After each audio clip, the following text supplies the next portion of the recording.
L'amour, oui. No vídeo de hoje vamos apresentar 5 passagens em que a literatura francesa pegou fogo.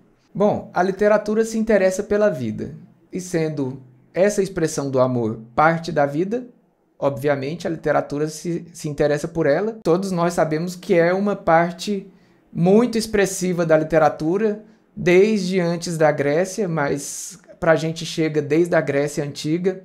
Essa expressão, boa parte do nosso vocabulário vem da Grécia, do grego, inclusive o próprio termo eros, e daí todas as derivações, como erótico, o termo homo, que vem de homos, o mesmo, daí homossexualidade, termos como andrógeno, andro, homem, gino, mulher, popularizados no Banquete de Platão, ainda o termo lésbica, porque era da ilha da poeta Safo, que cantava o amor entre as mulheres. A mitologia grega ainda está repleta de expressões um pouco chocantes para nós na modernidade. Por exemplo, a zoofilia, quando Zeus toma a forma de um touro com Deméter, toma a forma de uma serpente com Perséfone, toma a forma de um cisne e fica com Leda, né? E ainda tem a rainha Pasífae,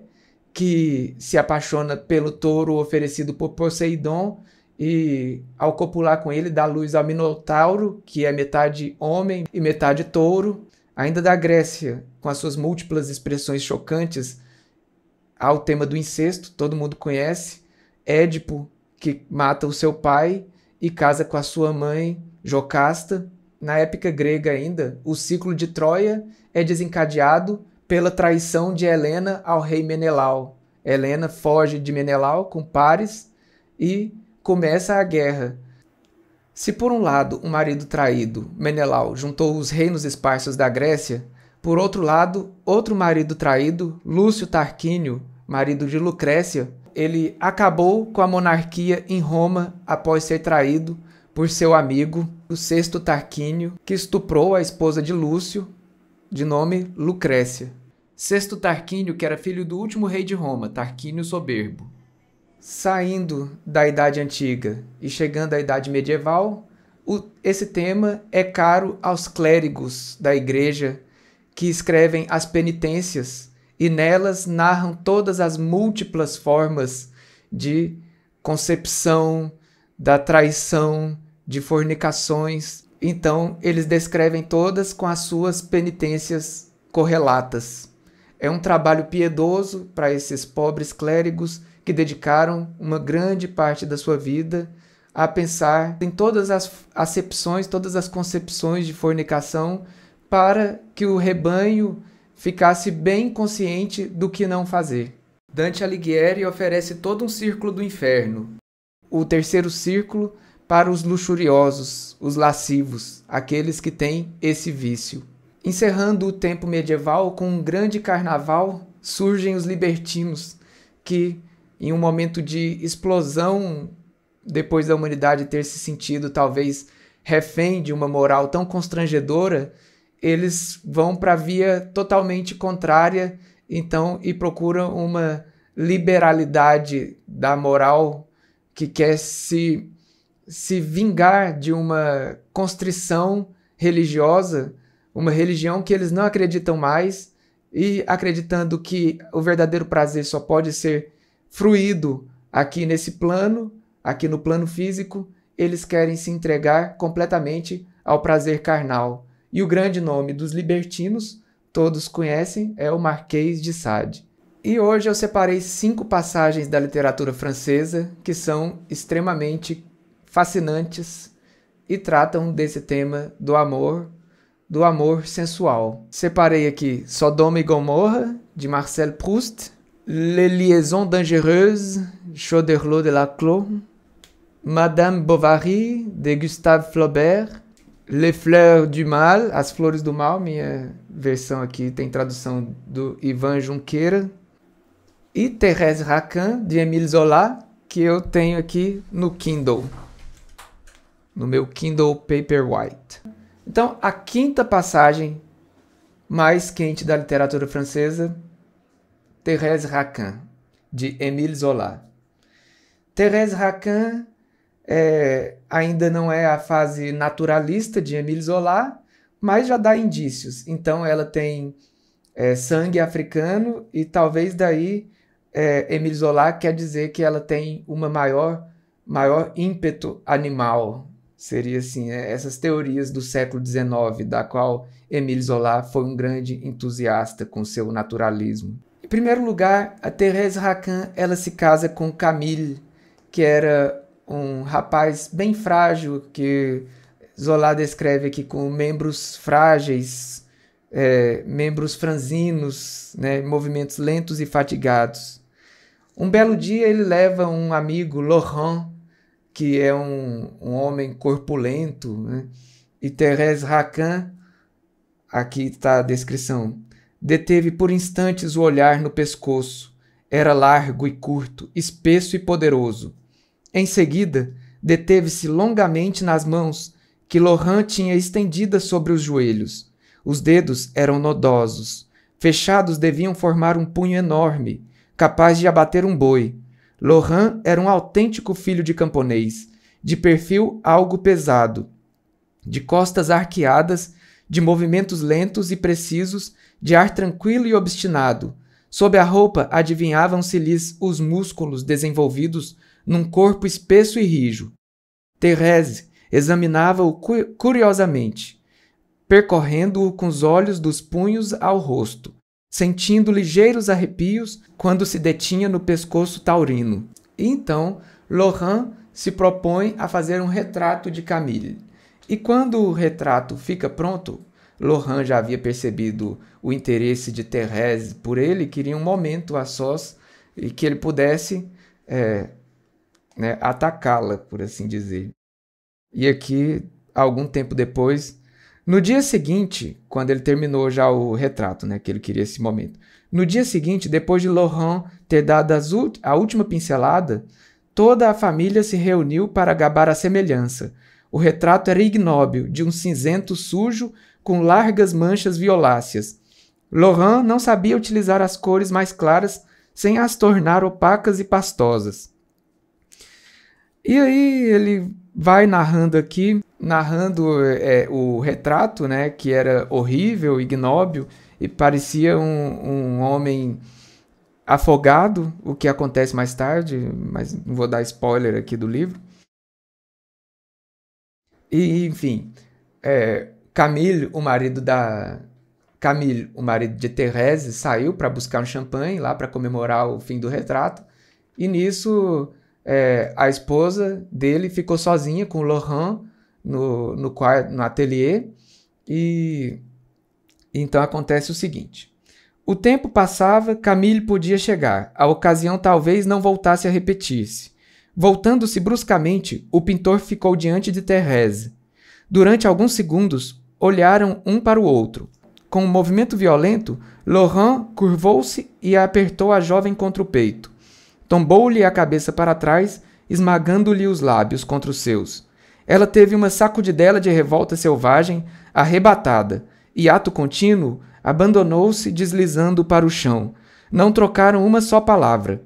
O ato foi silencioso e brutal. Bom, essa passagem, acredito que descreve bastante esse impulso animal da personagem, E daí ser um ato até silencioso, porque não entra racionalidade ali naquele momento, simplesmente ele quer descrever como se fosse realmente somente o lado instintivo das personagens tomando conta ali de seus corpos, Esse começo já do naturalismo que ele adentraria mais tarde. Em quarto lugar, Les Liaisons Dangereuses, romance epistolar do século XVIII, escrito por Choderlos de Laclos, que é tido como o precursor do romance psicológico. A situação aqui é complexa, vamos ver se eu consigo explicar. O Visconde de Valmont escreve uma carta para sua amiga e cúmplice, a Marquesa de Merteuil, solicitando que ela envie com timbre de Paris uma outra carta, que ele encaminha junto para fazer parecer que ele escreve de Paris. O Visconde descreve para sua amiga como essa carta foi escrita sobre o corpo de uma amante, enquanto ele escreve doces palavras para uma senhora devota e casada, a presidente de Tourvel, que ele quer convencer a ceder a seu amor. Ele quer que essa devota acredite que ele está quietinho em sua casa em Paris. Ele ri com a sua amiga de si mesmo e do tanto que ele é cara de pau. Como eu disse, é um romance epistolar, isso é, um romance escrito por cartas, e aqui tirei 2 trechos de cartas do Marquês de Valmont, que é uma personagem fantástica. E na primeira carta ele fala, encontrou com um grupo de artistas, e artistas naquela época também eram tidas, infelizmente, né, relacionadas à prostituição. E aqui ele encontra essa artista, Emily, né, começa a ler aqui. Essa alegria e talvez meu longo período de retiro fizeram com que achasse Emily tão desejável que prometi ficar com ela até a ressurreição do holandês. Essa gentileza de minha parte é a retribuição por esta que ela acaba de ter, de servir de escrivaninha enquanto escrevia a minha bela devota, a quem julguei divertido enviar uma carta escrita na cama, e quase nos braços de uma cortesã, inclusive interrompida por uma infidelidade completa, e na qual presto contas detalhadas de minha situação e de meu comportamento. Emily, que leu a epístola, esbaldou-se de rir, e espero que também você ache graça.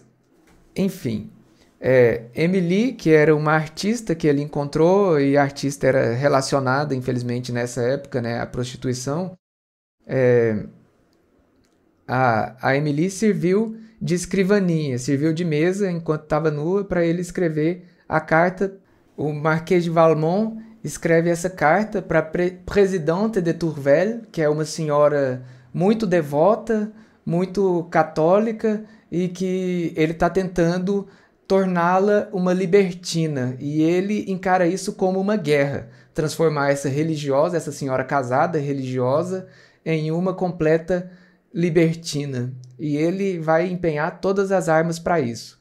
Mas ele começa a se passar ele mesmo por um devoto, por um católico piedoso, e ele escreve essa carta para a sua amada, para essa senhora de Tourvel, presidente de Tourvel, em cima do corpo nu de Emily, né?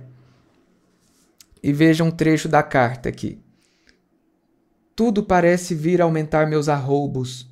O ar que respiro é ardente de volúpia. A própria mesa em que lhe escrevo, utilizada pela primeira vez para esse uso, torna-se para mim o altar sagrado do amor, e se torna mais bela a meus olhos. Terei traçado sobre ela a jura de amá-la para todo o sempre.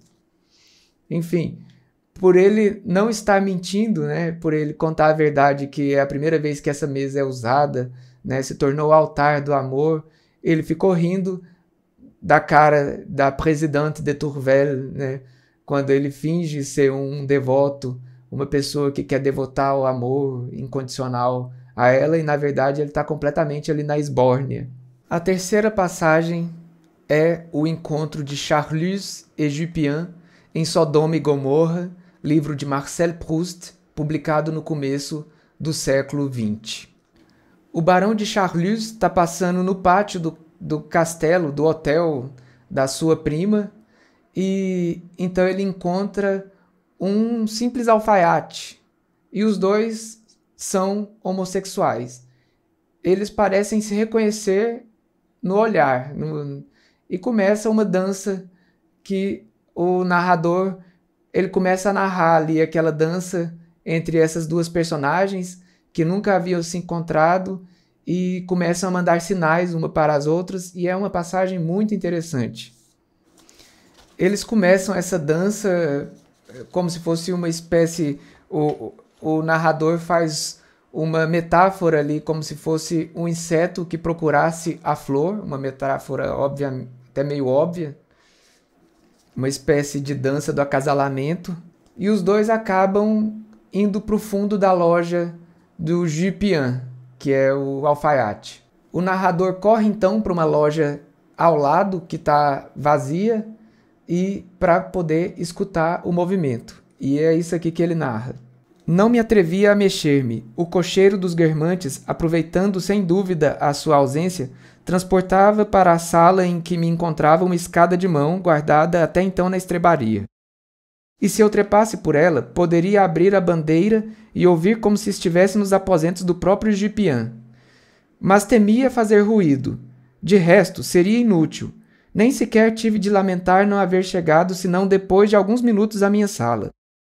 Porque, a julgar pelo que ouvi, nos primeiros instantes na de Gipian, que não foi mais que alguns sons inarticulados, suponho que foram pronunciadas poucas palavras. Verdade é que esses sons eram tão violentos que, se não tivessem sido repetidos sempre uma oitava mais alto por um gemido paralelo, podia eu ter pensado que uma pessoa degolava a outra perto de mim, e que logo o assassino e sua vítima ressuscitada tomavam um banho para apagar os vestígios do crime. Disso, deduzi mais tarde que é uma coisa tão ruidosa como a dor, o prazer. Esse narrador proustiano, que é um grande voyeur, um adepto do voyeurismo, nesse caso aqui um grande escutador. Em segundo lugar, o poema As Promessas de um Rosto, de Charles Baudelaire. Esse poema que é do século XIX, e Baudelaire é tido como o primeiro poeta moderno. E aqui vai a sua afronta à moral burguesa. As promessas de um rosto. Eu te amo, as sobrancelhas que ao curvar-se imitam da treva os véus e os movimentos. Embora negros, os teus olhos me suscitam nem sempre turvos pensamentos. Teus olhos, cujo tom às cores se combina de tua ondeante crina elástica, teus olhos lânguidos me dizem em surdina, se tens, cultor da musa plástica, confiança nessa fé que em ti tanto exaltamos e nos prazeres que anuncias, poderá comprovar de fato o que afirmamos, do umbigo às nádegas macias. Verás, nos bicos destes seios que desnudo, dois brônzeos medalhões febris, e sob um ventre cuja tez lembra o veludo, ou do bistre o negro matiz. Um soberbo tosão, que é o gêmeo, na verdade, dessa outra juba que fulgura, suave e frisada, e que te iguala em densidade, noite sem astros, noite escura. E o que é a promessa desse rosto? É tudo aquilo que fica encoberto pelas vestimentas. Em primeiro lugar, sem sombra de dúvida, o meu favorito, que é Madame Bovary. Madame Bovary, eu preciso falar algumas coisas, assim, ela viaja a Rouen com seu marido, Charles Bovary, e lá encontram Léon, que era um rapazote que morava na casa ao lado, ele alugava um quarto na casa ao lado e havia ficado amigo da Emma, conversavam ali um pouco à noite. E então eles encontram por acaso o Léon no teatro, Charles Bovary volta para a cidade deles e fala para Emma ficar mais um pouco na cidade em Rouen e se divertir, porque a Emma andava emburrada e Charles queria fazer tudo para agradá-la. Ela fica lá e o Léon, percebendo que ela está sozinha, óbvio, ele começa a investir, ele vai lá no hotel dela, procura na cidade inteira, a encontra. E lá no hotel ele investe com tudo e tal, começa, beija a nuca dela lá e tal, e fala que amanhã quer encontrá-la porque tem algo muito importante a dizer. Todo mundo sabe, né? E Emma Bovary, assim que ele sai, fala, não posso fazer isso. Vou escrever uma carta falando que a gente não pode ter nada. E ela escreve uma carta longuíssima, passa a noite lá escrevendo essa carta. E então vai se encontrar no dia seguinte com Léon apenas para entregar a carta. E quando ela encontra Léon, a primeira coisa que ela fala, leia, disse-lhe apresentando o papel. E ele, não, depois, vai falando e tal, né? E então ele vai e chama um coche, carruagem, depende da tradução. E ele chama a Madame Bovary para entrar nessa Emma, né? Emma, para entrar na carruagem com ele. E ela diz, não sei se devo. E ele fala, é assim que fazem em Paris. E ela, então, se convence e entra na carruagem. O que eu gosto dessa passagem, né, é quão pouco profunda é essa relação de amor, né, quão superficial, em vez de falar alguma coisa romântica, alguma coisa interessante, inteligente, fala uma coisa da moda, é assim que fazem em Paris, e isso é o suficiente para fazê-la entrar na carruagem, mostrando quão superficial são aquelas relações ali. E assim que ele sobe na carruagem, o cocheiro pergunta para ele, né? Aonde o senhor vai? Perguntou o cocheiro. Aonde o senhor quiser, disse Léon, empurrando Emma para dentro do carro. E a pesada máquina pôs-se a caminho. Desceu a rua Grand Pont, atravessou a Praça das Artes, o Cais Napoleão, a Ponte Nova e parou de chofre diante da estátua de Pierre Corneille. Continue! Fez uma voz que saía do interior. O carro andou e, deixando-se a partir da esquina Lafayette levar pela descida, entrou em grande galope na estação ferroviária. Não! Siga em frente! Gritou a mesma voz. O trole, que é como eles traduziram aqui, coche, carruagem, saiu das grades e logo chegando à avenida, trotou devagar no meio dos grandes olmos. O cocheiro enxugou o fronte, pôs o seu chapéu de couro entre as pernas e levou o carro para fora das alamedas laterais, à beira da água, perto do gramado. Seguiu ao longo do rio, pela pista dos cavalos que puxam os barcos pavimentada de pedriscos secos e por longo tempo para o lado Oissel, além das ilhas. Mas de repente lançou-se num salto através de Quatremar, Sotteville, La Grande Chaussée, a Rue Elbeuf e fez a sua terceira parada diante do Jardim Botânico. Continue andando! Gritou a voz mais furiosamente, e logo retornando o seu curso, ele passou por Saint-Sever, pelo Cais do Curandier, pelo Cais de Melle, mais uma vez sobre a ponte, pela Praça Champ-de-Mars e por trás dos jardins do hospital, onde velhinhos de roupa preta passeiam ao sol, ao longo do terraço de verdigueiras, subiu o Boulevard Bevreuil, percorreu o Boulevard Cauchoise, depois do Mont Riboudet até a encosta de Deville. Voltou. E então, sem ideia preconcebida nem direção, ao acaso ficou vagando. Foi visto em Saint-Paul, em Lescure, no Monte Gargan, na Rougemar e Praça Gaillard-Bois. Rua Maladrerie, Rua Dinanderie, diante de Saint-Romain, Saint-Vivien, Saint-Maclou, Saint-Nicaise, diante de Aduana, na Baixa Vieille Tour, na Trois-Pipes, no Cemitério Monumental. De tempos em tempos, o cocheiro na boleia lançava aos cabarés olhares desesperados. Não entendia que furor de locomoção impelia aqueles indivíduos a não querer parar. Ele tentava por vezes e logo ouvia atrás de si exclamações de cólera. Então chicoteava mais fortemente os dois pangarés já suados, mas sem dar atenção aos solavancos, enroscando aqui e acolá, não se preocupando, desmoralizado e quase chorando de sede, de fadiga e de tristeza. E no porto, em meio aos caminhões e às barricas, e nas ruas, no canto dos pilares, os burgueses abriam os olhos esbugalhados diante dessa coisa extraordinária na província, um trole com capotas estendidas e que parecia assim continuamente, mais fechado do que um túmulo e balançando como um navio. Uma vez no meio do dia, em pleno campo, no momento em que o sol dardejava mais forte contra as velhas lanternas prateadas, uma mão nua passou por baixo das cortininhas de tecido amarelo e jogou papéis rasgados, que se dispersaram ao vento e foram cair mais longe, como borboletas brancas sobre um campo de trevos vermelhos todo em flor. Depois, pelas 6 horas, o cabriolé parou numa ruela do bairro Beauvoisine e uma mulher desceu dele, caminhando com o véu abaixado, sem virar a cabeça. Monumental, fantástica essa passagem, né? E ela mostra, o Flaubert quer mostrar como toda a resolução de Emma, que escreveu a longa carta, caiu por terra diante de suas paixões e, por fim, essa carta ainda serve para ela fazer a toilette, a sua higiene após o amor.